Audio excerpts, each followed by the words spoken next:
Okay, gonna try to do this one-handed here. So we have a bunch of conch shells here, and I have this is a 2 1/4 gauge for the state of Rhode Island. That's the height gauge. Then I just have a machinist scale here. So let's just show you what I think is the easiest way to be gauging these conch when Connecticut makes these rules. So I've been doing this for years, so this isn't something new to me. I've been gauging conch for 8 years now.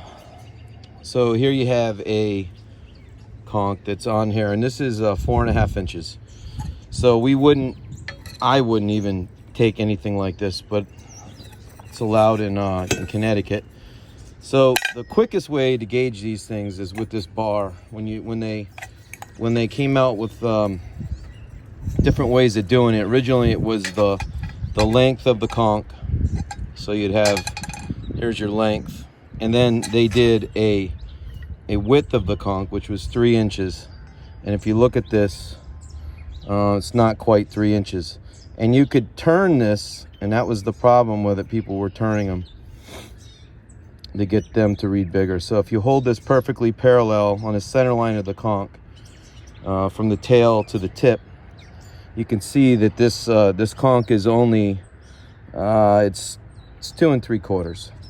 So this is a 2 1/4 inch tall gauge. So if you look at this, it's 2 1/4 inches tall. So if you were to gauge the conch, you could take them lengthwise, you could take them widthwise, but this is the easiest way. So basically what I found collecting data and noticing the sizes of the conch, a 2 1/4 inch tall conch this way, the way that the conch climbs, is equivalent of a 3 inch conch, which is the equivalent of about a 5.5 inch conch, maybe 5 3/8 actually. So this is a 4.5, and if you look, it goes under the bar.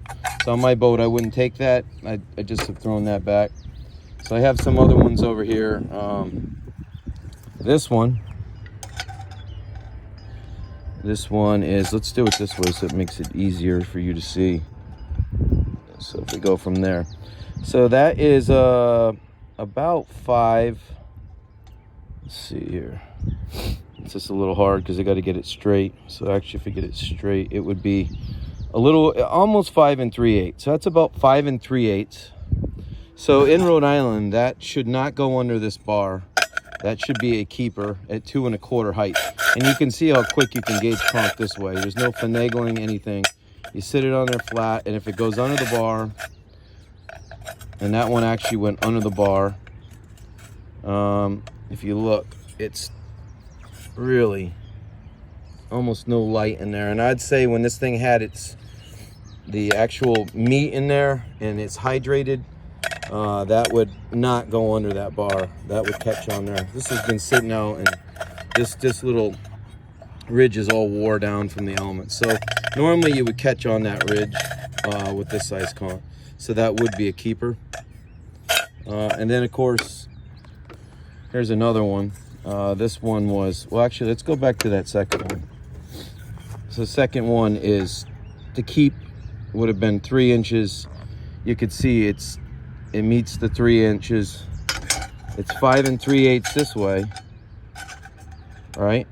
And then the 2 1/4 it went under, which is not the norm. Normally that's going to catch. All right, here's this is actually a big one. That's definitely not going under. That one right there is pretty good size, and that's probably almost 6 inches. Yeah, it's almost 6 inches. Let's see what we got. We got one other one we could try. So this is 5 3/4 length, and this is almost 3.5 on the width, and it's definitely not going under that. It's hitting on there by a good margin. But so you can see that size conch, 5 3/8, 3 inches wide, and 2 1/4 high. Using this gauge, pretty effective. And the other thing is that this thing really was just under the 3 inches. So I could see why it would just barely go underneath there. And of course these tails chip. The tips, they chip when you throw them in the basket. But if the DEP or DEEP, when they're making their new rules coming up here, I really think for all the fishermen's sake that they should be using this gauge. Makes it way easier to and way faster to gauge your catch.